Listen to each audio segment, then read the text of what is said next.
Minha diretoria, o pessimismo com a seleção brasileira gera em mim um grande otimismo em relação à seleção brasileira. Tem a mesma lógica aplicada à seleção italiana, que acabou de passar de fase com muita dificuldade no último minuto, que é exatamente o que a Itália faz toda vez que ela chega em algum lugar. A Itália não consegue dar goleada em ninguém, dominar o jogo, jogar bonito, etc. A Itália não sabe fazer isso. A Itália só consegue jogar numa zona de desconforto extremo. E toda vez que ela passa por isso, ela chega e ela ganha.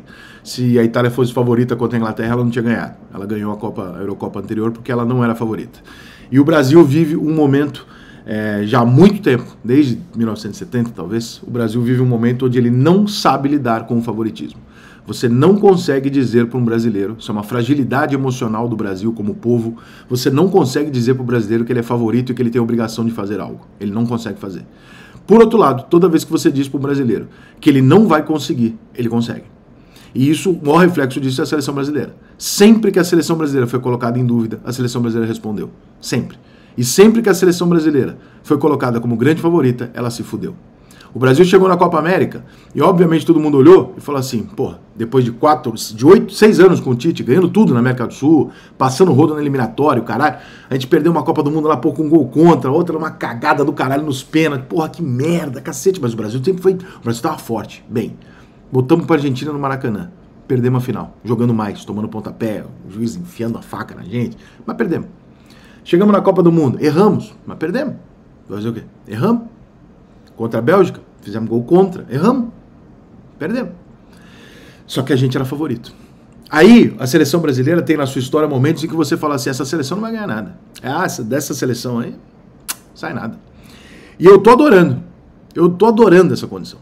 Porque o Brasil... Eu tenho certeza que essa seleção brasileira, se você colocar ela na condição de coadjuvante, ou, por exemplo, hoje está na capa da Globo.com que o Rizek falou que a seleção brasileira é a quarta força da Copa América. Essa é a condição de título da seleção brasileira. Eu não sei se o Brasil vai ter tempo para reverter isso, porque se o Brasil não ganhar do Paraguai, ele vai ter, se ganhar do Paraguai, ele já vai ter um jogo muito difícil com a Colômbia, que pode eliminar o Brasil precocemente. Se o Brasil vencer esses dois jogos, eu diria que a chance do Brasil ser campeão é maior que a da Argentina. Eu assisti a Argentina e Chile ontem. A Argentina fez um gol aos 46 do segundo tempo. O Chile, tudo bem, fez a mesma coisa que a Costa Rica, não quis jogar futebol. Também ficou lá atrás pra caralho. Até deu algumas atacadas na Argentina, coisa que a Costa Rica não fez, mas é o Chile, é muito melhor que a Costa Rica. Mas o Chile também se negou a jogar bola, foi um jogo horroroso do Chile. Mas, hoje em dia, se você se nega a jogar bola, o adversário também não joga. Isso é verdade, né? O Brasil jamais será a quarta força da América do Sul. Não tem a menor possibilidade. Qualquer comentário relacionado a isso é uma piada, um desconhecimento de futebol, uma mera vontade de lacrar, seja lá o que for a intenção, mas não faz o menor sentido dizer que o Brasil é a quarta força da Copa América. Nenhum sentido, tá? Nem se o Brasil for eliminado do Paraguai, não faz sentido. O Brasil é, no mínimo, o segundo da Copa América e, na minha opinião, não é. O Brasil é a seleção mais forte que tem na América do Sul. A seleção brasileira está entrando numa condição parecida com a das Olimpíadas, onde o Brasil estreia. O Brasil não vai bem nos 2, 3 primeiros jogos, mas ganha. E a gente ali, rapaz, isso aqui não vai dar nada. Quando a expectativa do título vira uma pressão de dizer vocês não vão ganhar, e quem vai ganhar são as meninas, lembra que ajudou pra caralho a seleção? Nego riscando o Neymar da camiseta, escrevendo Marta, aquela mongolice do caralho. O que acontece? A seleção vira a chave, ela vira desafiada, né? E ela vai lá e consegue ganhar o título. Em cima da Alemanha, no Maracanã, com pressão, cara. Por quê? Porque não tá numa pressão exatamente. A pressão tá em cima de dizer, ó, vocês não vão ganhar. Está acontecendo de novo. Então, esse cenário que a gente está olhando agora como apocalíptico, ele ou termina precocemente, ou seja, numa eliminação para a Colômbia ou Paraguai numa primeira fase, que seria catastrófico, ou ele passa dali e a tendência é o Brasil surpreender todo mundo, porque esse é o resultado prático do que a gente tem em 100 anos de futebol. A seleção brasileira, se tirar o peso deles, eles jogam bola pra caralho e ganham. Se você dá o peso pra eles, eles não suportam o peso. Isso é uma característica do brasileiro. A gente não sabe lidar com o favoritismo.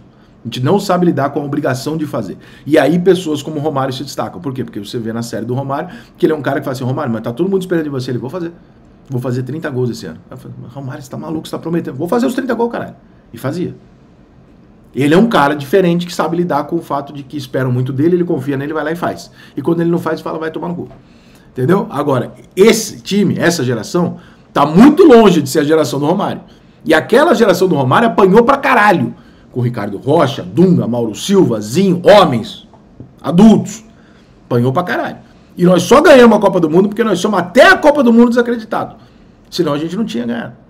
Senão tinha acontecido igual aconteceu em 90. a gente já está discutindo premiação, né? Como chegou lá, a premiação não era o 0-1 deles. O 0-1 deles era ganhar a Copa. Esse time do Brasil aqui não é o 0-1 deles dinheiro. Eu garanto pra vocês, esses meninos são dedicados. Esses meninos estão muito felizes de estar na seleção brasileira. Eles correm pra caralho. Só que eles claramente não suportam a pressão dada a eles de serem os protagonistas da seleção. Porque eles não são protagonistas. É simples assim. O Vini é protagonista. O Neymar é protagonista. Os outros não são protagonistas. Então, você coloca neles numa situação extrema, né, que é o extremo, que é jogar na seleção brasileira, o protagonismo num momento maior do que dos clubes dele. Então eles falam, pô, fodeu, né? Eles não sabem lidar com aquilo. Então a seleção toca muito a bola, não chuta no gol, a seleção não tem, né? Você vê que não há aquela tentativa de falar, não, vamos tentar esse lance 3 vezes, se errar o terceiro eu vou tentar a quarta.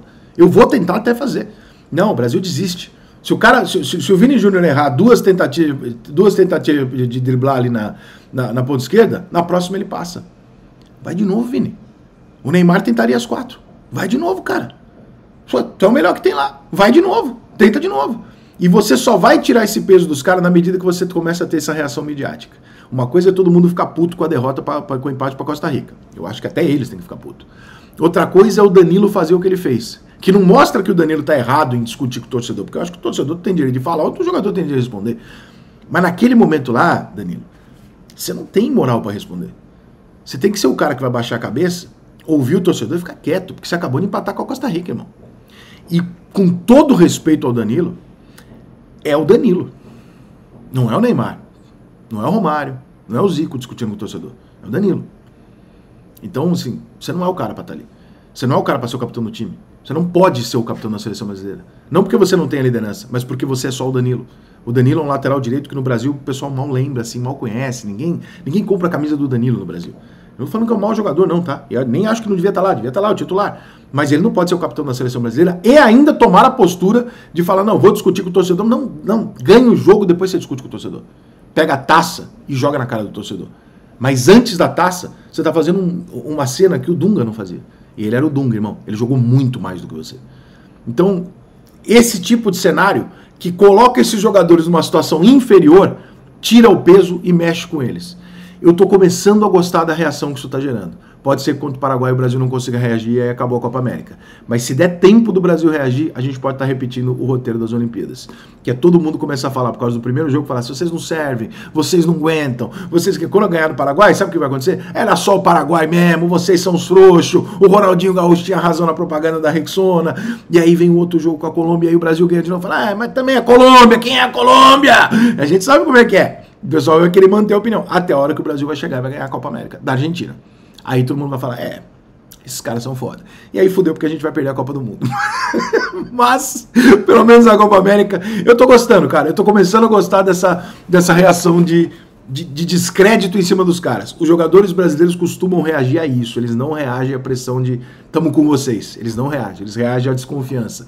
Então, se é assim que der certo, se vocês arrebentarem o jogo contra o Paraguai, eu vou entrar na live pós-jogo contra o Paraguai e eu vou falar que o jogo não valia nada, que o Paraguai é uma baba e que vocês não tinham mais que a obrigação de ganhar, que vocês são os puta dos frouxos, porque eu vou fazer parte dessa campanha pra deixar vocês putos.